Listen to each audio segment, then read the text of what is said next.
এগুলো হলো সব আপনার কি বলে ম্যারাথন যে দৌড় আছে, ম্যারাথন দৌড়ের সবগুলাই তো এই জিনিসগুলো আমি এর আগেও দেখেছিলাম, বাট আজকে দেখে আমার স্পেশালি এত ভালো লাগছে। সো নেক্সট ইনশাআল্লাহ যে জায়গায় ম্যারাথন গুলা হয় বা হবে আমি যাব, অবশ্যই যাব। আর থ্যাঙ্কস ফর ভাইকেও ওই ম্যারাথনে গিয়েই ইন্ট্রোডিউস করাই দিব, আজকে ইন্ট্রোডিউস করাচ্ছি না। জিনিসগুলো দেখেন না কত জোশ লাগছে এক একটা। সবচেয়ে বেশি ভালো লাগছে এই যে এইটা, এইটা এগুলার যে এটা ছিল মেবি 15 কিলো।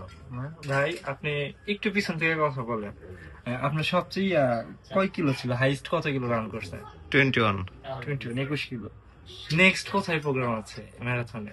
ঢাকা আছে, চিটাগাং আছে। চিটাগাং তো 16 ডিসেম্বর বললেন। হুম। 16 ডিসেম্বর তো চিটাগাং যাবোই, কিন্তু এর মাঝখানে ঢাকায় যে আছে ওইটা তো আমাকে অবশ্যই নিয়ে যাবে। ইনশাল্লাহ। সো খুব তাড়াতাড়ি ম্যারাথনের একটা ভিডিও আসতেছে।